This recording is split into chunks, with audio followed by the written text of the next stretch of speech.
Alors, dans cette vidéo, nous allons voir comment trouver le U et le V du théorème de Bézout avec la division euclidienne. Alors, ce que j'appelle le U et le V du théorème de Bézout, donc je rappelle le théorème de Bézout, je sais que si A et B sont premiers entre eux, attention, pas premiers tout court, hein, mais premiers entre eux, alors ça veut dire qu'il existe U et V deux entiers relatifs, donc appartenant à Z2, tel que AU plus BV soit égal à 1. Et donc ce fameux U et V, c'est ce que j'appelle le U et le V de la division euclidienne. Alors, pourquoi ce U et ce V sont importants à trouver? Notamment, par exemple, pour résoudre les équations diophantiennes. Donc ça, on l'a vu dans d'autres vidéos. Pour résoudre des équations diophantiennes, il faut d'abord trouver une solution particulière de ce genre d'équation. Puis après, on trouve du coup l'ensemble des solutions à partir de cette solution particulière. Donc là, le but, c'est de trouver un U et un V tel que AU plus BV soit égal à 1, connaissant deux nombres premiers entre eux. Alors la méthode marche même si A et B ne sont pas premiers entre eux, c'est juste qu'ici j'aurais pas 1 mais le PGCD de A et de B. Mais bon, là ici je vais prendre deux entiers premiers entre eux, c'est généralement plus simple. Donc ce que je vais faire, c'est que je vais trouver ce U et ce B avec les divisions euclidiennes successives, et après on va voir qu'on va remonter les divisions euclidiennes successives. Donc là, j'ai pris deux exemples, donc on va d'abord faire le premier, puis après le deuxième, c'est juste pour s'entraîner, pour voir, mais il n'y a rien de différent au niveau de la méthode, ce sera exactement pareil. Donc là, pour l'instant, j'ai pris 5873 et 51, qui sont premiers entre eux, de toute façon, on va le vérifier avec les divisions euclidiennes, qui sont bien premiers entre eux, et ensuite, on va trouver le U et le V, tel que 5873U plus 51V est égal à 1.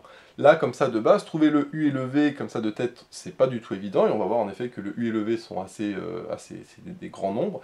Donc, on va faire la division euclidienne, et on va voir que grâce à ça, on va trouver facilement. Alors, les divisions euclidiennes, ici, je vais les écrire directement, je ne vais pas m'attarder sur le calcul.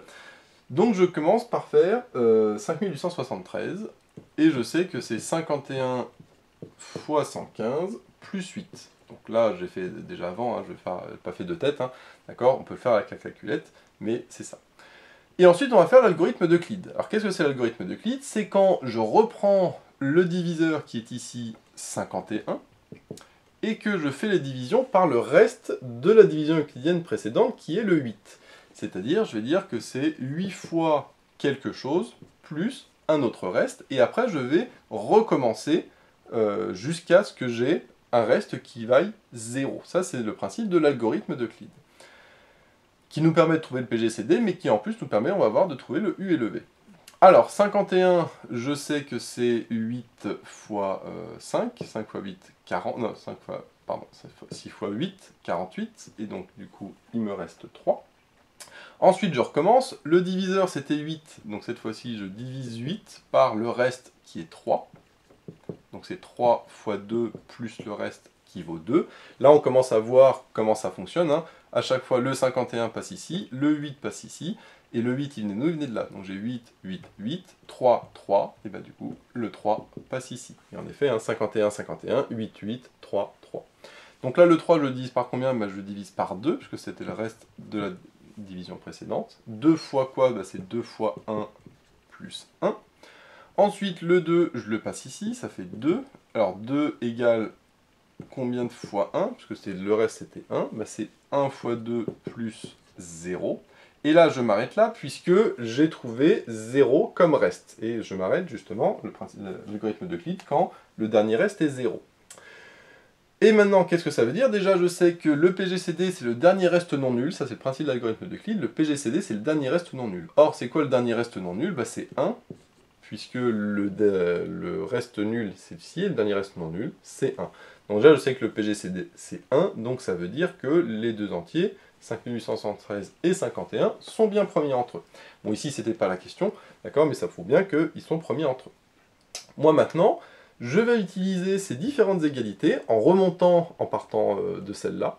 Je vais remonter les égalités, et on va voir qu'en remontant les égalités, je vais pouvoir trouver le fameux U et V dont j'ai parlé tout à l'heure. Alors là, la dernière ligne ne m'intéresse pas, puisque la dernière ligne ne m'intéresse jamais, puisque le reste est nul. Et on va voir que justement, tout est basé sur le reste, et à chaque fois, on va remplacer progressivement, au fur et à mesure, le reste. Donc ce que je vais faire, c'est que justement, je vais partir de cette dernière équation, et ce qui va intéresser, c'est ce 1. Pourquoi 1? Parce qu'on a vu que AU plus BV égale 1. Et le 1, c'était le PGCD, c'est-à-dire on va dire le dernier reste non nul, c'est-à-dire ce 1-là. Et donc si je l'isole, le 1, il est égal à quoi? Ben, il est égal, si j'isole, à 3 moins 2 fois 1. Bon. Et maintenant, je vais remonter la ligne du dessus. C'était quoi la ligne du dessus? C'était le reste, surtout on va regarder le reste, c'était 2. Donc qu'est-ce que je vais faire? Eh ben, dans mon égalité, je vais remplacer le 2 par 8 moins 3 fois 2, puisque en isolant le 2, ça me donne 8 moins 3 fois 2. Et donc là, ce que je vais faire, c'est que je vais mettre 3 moins, et là, le 2, je vais le remplacer par celui-là, c'est-à-dire 8 moins 3 fois 2. Donc 8 moins 3 fois 2. Alors, le tout fois 1, mais ça, je peux l'enlever, parce que fois 1, ça n'a pas d'intérêt. Alors là, on va dire, bah tiens, je vais faire le même principe, je remonte, et puis après, le 3, je le remplace. Alors oui, sauf que moi, je vous conseille de d'abord développer et de simplifier, parce qu'on voit que le 3, il est ici, mais il est aussi là. Donc d'abord, on va développer tout ça, pour pouvoir factoriser, puis après remplacer de manière plus simple. Donc là, si je remplace, ça fait 3 moins 8 plus 3 fois 2, puisque ici, moins moins, ça fait plus. Et donc là, 3 plus 3 fois 2, ça fait 3 fois 3, moins 8. Et maintenant que là, c'est simplifié, je vais pouvoir remonter la ligne du dessus. Sur la ligne du dessus, qu'est-ce que j'ai? Ben, j'ai le reste qui vaut 3, et donc je vais remplacer le 3 par, du coup, si je l'isole, ici, ça me donne 51, moins 8 fois 6. Alors, vous allez me dire, bah oui, mais quel 3 je remplace? Bon, on s'en fout, de toute façon, c'est le même, hein, c'est que ce soit, enfin, c'est le même. Il y en a un, je remplace qu'un seul des deux, bien évidemment, hein, je remplace pas les deux, parce qu'il y en a le 3, celui-là est dû au fait que j'ai factorisé par 3, alors que ce 3 d'ici vient du 1 plus 2. Mais c'est pas le 1 plus 2 qui m'intéresse, c'était le 3 d'ici. Donc, je remplace qu'un seul des deux 3. Et donc on a dit, hein, si j'isole, ici le 3 c'est 51 moins 8 fois 6, donc là je vais remplacer le premier par exemple par 51 moins 8 fois 6, alors le tout fois 3 que lui je laisse, et après on fait moins 8. Je vais continuer ici, ce sera plus simple. Comme tout à l'heure, d'abord je vais développer tout ça, et après seulement je vais remplacer. Donc ça me donne 51 fois 3, ensuite j'ai moins 8 fois 6 fois 3, ici, et enfin, moins 8. Alors, c'est là qu'il faut faire très attention, parce qu'on va dire, tiens, 8 fois 6 fois 3, ou même le 51 fois 3, est-ce que je le calcule ou pas? C'est comme ici, le 3 fois 3, pourquoi j'ai laissé 3 fois 3? Il faut bien penser que après, quand je passe à la ligne du dessus, je vois que j'ai 8. C'est-à-dire le reste, ce sera 8. Donc surtout, il ne faut absolument pas toucher au 8, parce que le 8, c'est celui que je vais remplacer. Donc il ne faut surtout pas dire que 8 fois 6, ça fait 6 fois 8, 48, parce que là, je perds le 8, alors que justement, moi, je vais le remplacer dans l'étape d'après. De la même manière, ici, pourquoi j'ai pas dit que 3 fois 3, ça faisait 9? Parce que je sais que dans la ligne du dessus, le reste, c'est 3, et donc, il faut que je garde le 3. Et de la même manière, ici, 51 fois 3, je ne vais surtout pas le calculer. Pourquoi? Parce que le 51, c'est justement un des deux termes. Donc surtout, ne pas dire que ça fait 153. C'est pas faux que ça fait 153, mais c'est pas ce qui nous intéresse. Le but, c'est de trouver ça fois U plus ça fois V. Donc le 51, je veux absolument le garder. Donc quand on a 8 fois 6 fois 3, qui est-ce que je vais multiplier? Le 6 fois 3, puisqu'on a dit que le 8, il faut que je le garde, donc c'est le 6 fois 3 qu'il faut que je multiplie. Donc là, je vais le faire directement. 6 fois 3, ça fait 18, donc je mets 8 fois 18. Voilà. Et là, avant de remplacer, parce que je vois que les 8, j'en ai 2, donc avant de remplacer, je vais regrouper. Donc là, ça me donne 51 fois 3, moins, si je factorise par 8, ça fait 8 fois 19, puisque ça fait moins 8, facteur de 18 plus 1, c'est-à-dire 19. Et là, maintenant, je peux passer à l'étape d'après, je remonte, je vois que le reste, c'est 8, donc c'est le 8 ici que je vais remplacer. Alors, je vais décaler un peu pour avoir plus de place. Donc, ça fait 51 fois 3, moins le 8, je le remplace par quoi? Et bien, le 8, si je l'isole, ça fait 5873 moins 51 fois 115. Donc, 5873 moins 51 fois 115. Et là, on voit bien sûr qu'il faut développer, alors, fois 19, pardon, autant pour moi, j'ai oublié le fois 19.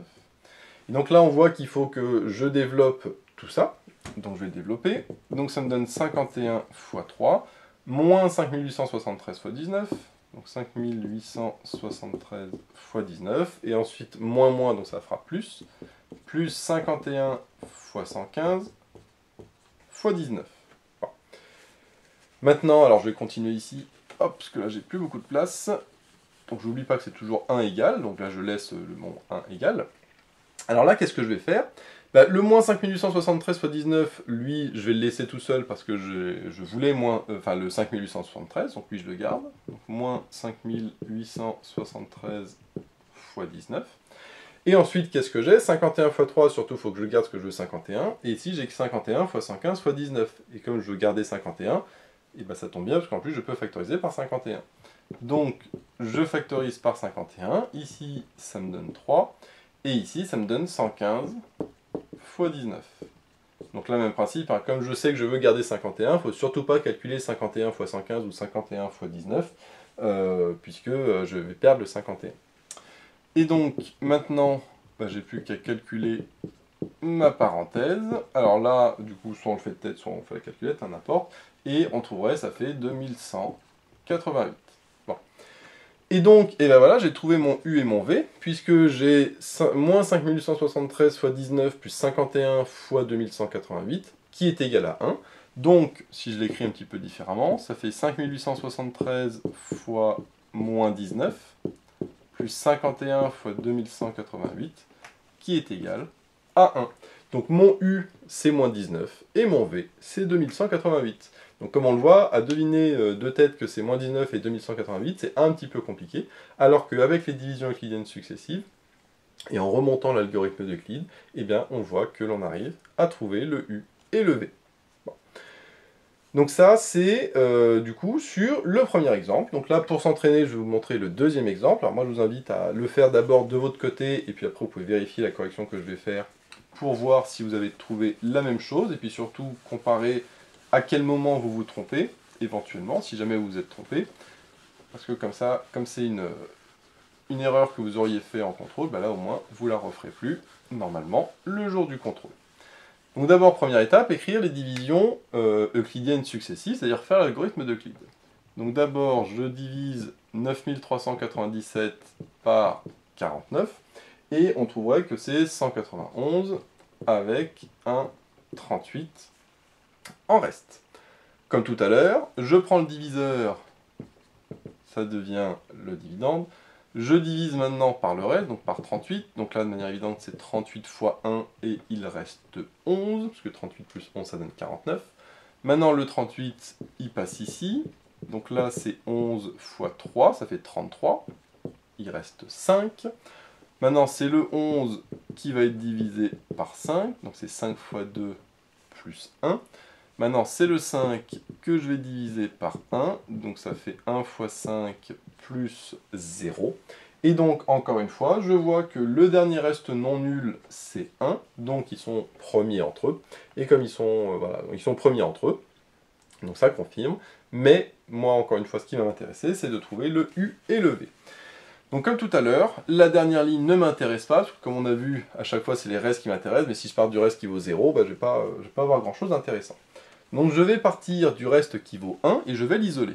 Donc 1, à quoi il est égal? Si j'isole 1, 1 c'est 11 moins 5 fois 2. Donc je mets que c'est 11 moins 5 fois 2. Je remonte sur la ligne du dessus, ah, je vois que le reste c'est 5. Donc c'est-à-dire que c'est le 5 que je vais remplacer. C'est pas le 11, c'est pas le 2, c'est le 5 parce que c'est lui le reste. Donc je mets 11 moins, alors je remplace le 5, 5 si je l'isole, ça fait 38 moins 11 fois 3, donc là je mets 38 moins 11 fois 3, sans oublier le fois 2 bien évidemment, et avant de remplacer, je développe tout pour regrouper. Donc là ça me donne moins 38 fois 2, donc moins 38 fois 2, ensuite moins et moins ça va faire plus 11 fois 3 fois 2. Comme tout à l'heure, est-ce que je calcule 38 fois 2? Surtout pas, parce qu'on voit que le 38, lui, après, ce sera un des restes d'une division euclidienne. Ensuite, est-ce que là, parmi 11 fois 3 fois 2, qui est-ce que je calcule? Et bien, encore une fois, il faut regarder quel est le reste. Et bien, le reste de la division euclidienne d'après, c'est 11. Donc, il faut surtout garder le 11. Et donc, ce que je vais plutôt remplacer, enfin, multiplier, c'est le 3 fois 2, c'est-à-dire 6. Maintenant que j'ai fait ça, et que je sais que c'est 11, le prochain à être remplacé, bah je factorise par 11, et donc ça me fait 11 fois 7, puisque 11 plus 11 fois 6, ça fait 11 fois 7, moins 38 fois 2. Maintenant que j'ai simplifié, je peux passer à l'étape précédente, je vois que c'est 11 le reste, donc c'est le 11 qui doit être remplacé. Par quoi je le remplace? Si j'isole le 11, 11 c'est 49 moins 38 fois 1, Donc le 11, je le remplace par 49, alors moins 38, 38 fois 1 c'est 38. Tout cela bien sûr fois 7 moins 38 fois 2, je vais continuer ici. Je développe avant de regrouper, ça fait 49 fois 7, moins 38 fois 7, moins 38 fois 2. Moins 38 fois 7, moins 38 fois 2, ça fait moins 38 fois 9.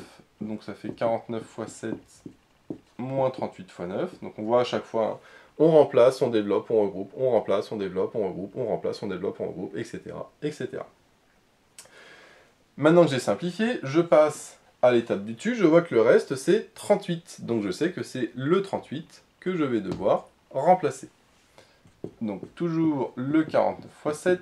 Le 38, qu'est-ce que ça vaut? Je vois que ça fait 9397, moins 49 fois 91, donc moins 49 fois 191, pardon, et tout ça fois 9, bien sûr, ne pas oublier à chaque fois de multiplier. Je développe tout ça, donc ça me fait 49 fois 7, ici j'ai moins 9397 fois 9, et ensuite moins et moins ça fait plus 49 fois 191 fois 9. Je vais continuer au-dessus, comme tout à l'heure, parce que, hop, plus beaucoup de place.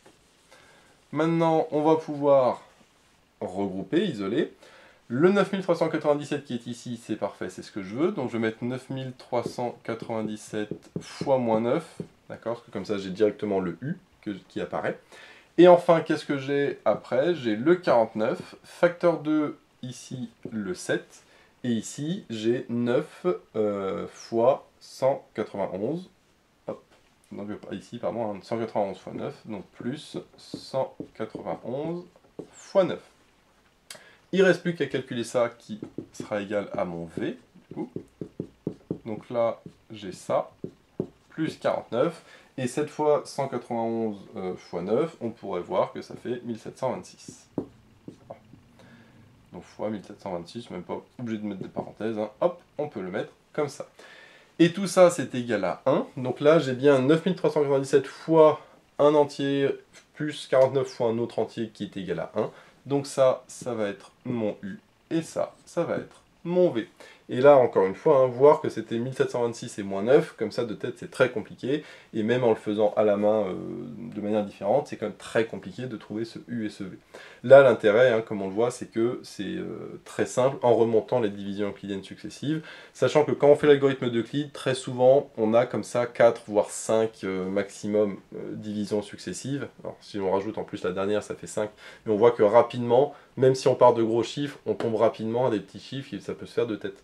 Ce qui fait que le nombre de divisions euclidiennes n'est pas énorme et donc après c'est plutôt rapide de remonter les calculs. Alors certes ça fait des gros calculs, il y a beaucoup de moins, de parenthèses, etc. Mais au moins on a une méthode qui nous permet de trouver ce U et ce V, parce que sinon c'est vrai qu'en faisant un petit peu à tâtons, c'est compliqué, alors qu'avec les divisions euclidiennes successives, il n'y a aucun problème. Donc voilà, j'espère que cette vidéo vous sera utile. N'hésitez pas à vous abonner pour être au courant des nouvelles vidéos qui sortiront. J'ai mis le lien dans la description vers l'énoncé d'exercice, ainsi que vers d'autres exercices sur les divisions euclidiennes. J'ai également mis le lien vers la page Tipeee où vous pouvez soutenir Méthode Maths. Et moi je vous dis à bientôt pour de nouvelles vidéos.